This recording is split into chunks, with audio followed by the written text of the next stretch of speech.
নমস্কার, welcome back to my channel Indradiba lifestyle. তো তোমরা অনেকে আমাকে কোশ্চেন করেছো যে দিদি ভাই ওয়েস্ট বেঙ্গল পুলিশের লেডি কনস্টেবল হোক বা কনস্টেবল হোক, তার মাঠ পাসটা সহজে ইজি ভাবে কিভাবে করা যায়, মানে সহজ উপায়, যাতে কোনো অসুবিধা না হয়। তো কতগুলো টিপস আছে যেগুলো ফলো করলে খুব সহজেই কিন্তু তুমি ওয়েস্ট বেঙ্গল পুলিশের মাঠটা পাস করতে পারবে। আবার অনেকে আমাকে কোশ্চেন করেছো যে দিদি এর জন্য কি মাঠের জন্য বা গ্রাউন্ডের জন্য কি কোনো কোচিং নেব? আমার মনে হয় না কোনো কোচিং নেওয়ার প্রয়োজন আছে। কেননা মেয়েদের মাঠ থাকে 800 মিটার, যেটা মাত্র 4 মিনিটে কমপ্লিট করতে হয়। আর সেটা খুব সহজেই পাস করা যায় যদি কতগুলো টিপস তোমরা ফলো করো। তো এই ভিডিওটা স্কিপ করো না, স্কিপ না করে দেখতে থাকো। আমি খুব সংক্ষেপেই তোমাদেরকে ভিডিওটা তোমাদের সাথে শেয়ার করব যাতে তোমাদের হেল্পফুল হয়। আর আমি কি কি টিপস ফলো করেছিলাম সেগুলো আমি কিন্তু আমার অভিজ্ঞতাটাই তোমাদের সাথে শেয়ার করব যে আমি কি কি টিপস ফলো করেছি। বাকি আমি কারোর তা জানি না, অনেকে হয়তো বলতে পারো বেশি জ্ঞানদাতা বা কিছু। আমি নিজেরগুলো বলছি, তো নিজেরগুলো থেকে তোমাদের বলছি, তোমরা সেখান থেকে যদি একটুখানি তোমাদের হেল্প হয় তো আমি আমার নিজের মনে হবে যে না, আমি হেল্প করতে পেরেছি। তো চলো ভিডিওটা শুরু করা যাক।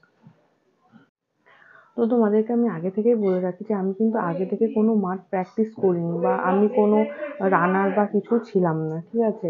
তো আমি যখন প্রিলিমিনারি পরীক্ষাটা দিই, প্রিলিমিনারি পরীক্ষার রেজাল্ট আউট হওয়ার পর 1 মাস মতো সময় থাকে, ঠিক আছে? রেজাল্ট আউট হওয়ার পরে যখন মাঠ থাকে তার মধ্যে 1 মাসের গ্যাপ থাকে। তো আমি ওই 1 মাসের মধ্যে কিন্তু রান প্র্যাকটিস করে দৌড়েছিলাম। আর আমি যখন দৌড়েছিলাম, আমি একদম ফার্স্ট টাইম দৌড়েছি মাঠে গিয়ে, মানে ফার্স্ট যখন চালু হয় সেইবার দৌড়েছি ফার্স্ট ইয়েতে। আর আমি কিন্তু ফার্স্ট এসেছিলাম, ঠিক আছে? তো কেন এসেছিলাম, কি করে এসেছিলাম সেগুলো তোমাদেরকে আমি শেয়ার করছি।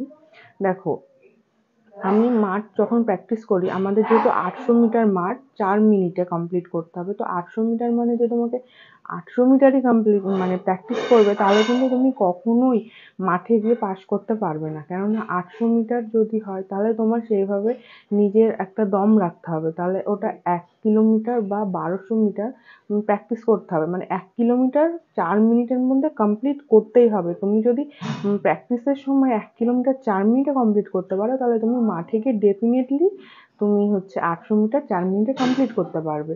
এবার তোমাকে কি করতে হবে, 1200 মিটার বা 1.5 কিলোমিটার তোমাকে রান প্রত্যেকদিন করতে হবে। কিন্তু ওই যে যদি তুমি আগে থেকে প্র্যাকটিস না করে থাকো, যেমন আমি ধরো আগে থেকে প্র্যাকটিস করিনি, ওই 1 মাসের মধ্যেই তো আমি দুবার করে কিন্তু দৌড়াতাম। দুবার করে দৌড়ানোর এই কারণই, কেননা আমি আগে থেকে দৌড়াইনি, আর আমার ওয়েটটা বেশি ছিল।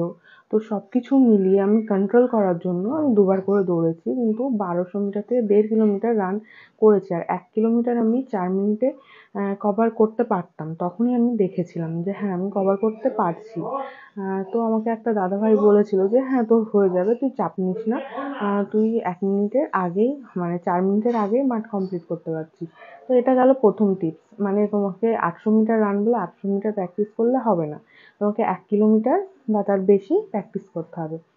সেকেন্ড টিপস হলো, তোমাদের অনেকের কিন্তু দৌড়াতে গেলে পায়ের হাড়ে, লম্বা যে হাড়টা ওটাতে ব্যথা হবে, ঠিক আছে? এবার আমি কিন্তু কি করেছিলাম, ব্যথা তো হবে, রান প্র্যাকটিস করছি, দুবার করে ব্যথা হচ্ছে। এবার আমি মাঠ সেদিন যদি আমার ওরকম ব্যথা হয়, আমি দৌড়াতে পারবো না, আমি কিন্তু পেন কিলার নিয়েছিলাম। তো তোমরা চাইলে নিতে পারো যাতে ব্যথাটা ফিল না করতে পারো, ব্যাস একটা দিনের জন্য।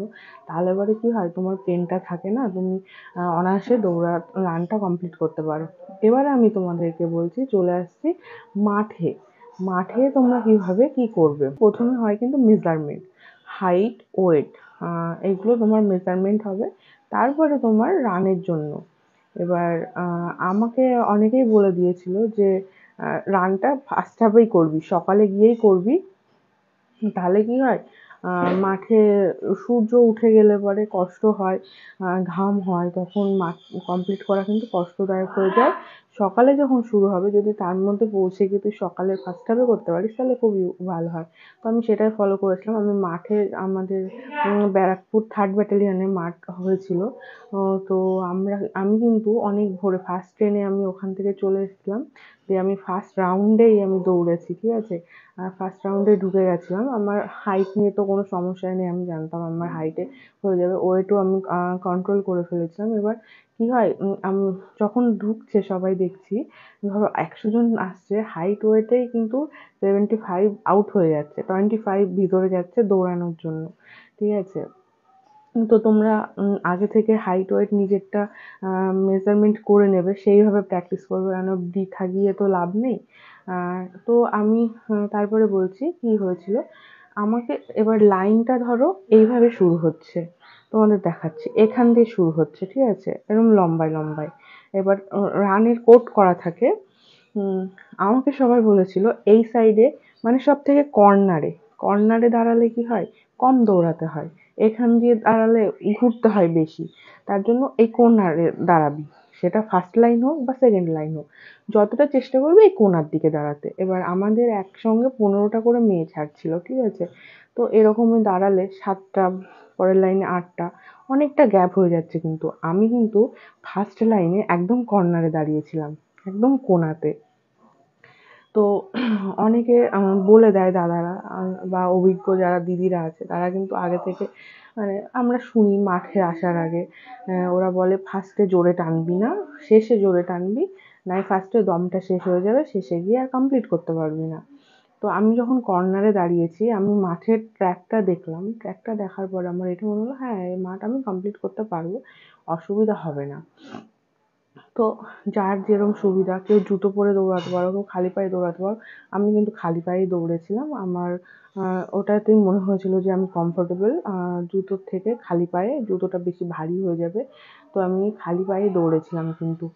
যার যেটা কমফোর্টেবল, বারবার বলছি। এবার তোমরা দেখবে মাঠটা কিরকম।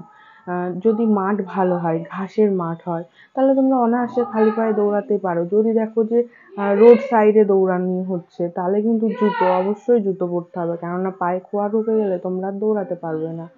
আবার অনেকে যে ফুটবল খেলার যে সক্সগুলো মোটা মোটা নীল কিছু বলে হয়তো, ওইগুলো পরতে পারো, ওইগুলো পরেও দৌড়াতে পারো।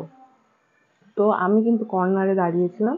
এবার কর্নারে দাঁড়িয়ে যখন আমি মাঠটা শুরু করি, আমি কিন্তু ফার্স্টেই জোরে দৌড়েছি, ঠিক আছে। মানে আমি ফার্স্টে এত জোরে দৌড়েছি, 2 পাক আমি ঘুরেছি, তখন দেখছি আমার অনেক পিছনে মেয়েরা।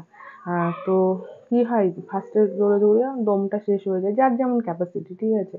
ফার্স্টে 2 পাক আমি জোরে দৌড়ে নিয়েছি, 3 পাকের বেলায় আমি একটু স্লো করেছি, 4 পাকে আমি আবার জোরে দৌড়েছি।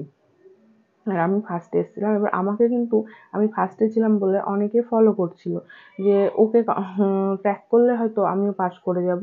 কিন্তু পরে একটা মেয়ে আমাকে বলছিল আমি তোমার সাথে, তোমাকে দেখেই দৌড়াচ্ছিলাম, তোমাকে ফলো করে দৌড়াচ্ছিলাম, কিন্তু আমি কমপ্লিট করতে পারিনি। তো যার যেরকম বললাম ক্যাপাসিটি, সে সেইভাবে দৌড়াবে। কারোর ওখানে গিয়ে আমি ওকে দেখে দৌড়াবো বা তাকে দেখে দৌড়াবো, সেটা করবে না। তাহলে কিন্তু তোমরা পাস করতে পারবে না। তো আমি যখন লাস্ট মুহূর্তে কি হয়, একদম দম শেষ হয়ে যায়। আমাদের 4 মিনিটের ছিল, আমি 3 মিনিট 43 সেকেন্ডে আমি মাঠ কমপ্লিট করেছিলাম, ঠিক আছে। আর যদি মনে হচ্ছে দৌড়াতে দৌড়াতে শেষে আমার দম আটকে যাচ্ছে, আমার জীবনটা বার হয়ে যাচ্ছে, তো ব্যাস এইটুকু মনে রাখবে, ব্যাস আর এইটুকু দৌড়ালেই তোমার জীবনটা সেট হয়ে যাবে, ঠিক আছে। মরে যাবে না, ওখানে অ্যাম্বুলেন্স, ডক্টর সব কিছুর ব্যবস্থা থাকে, তুমি ব্যাস দৌড়ে কমপ্লিট করে নাও। তো সবারই মনে হয় শ্বাস ফুলে যায়।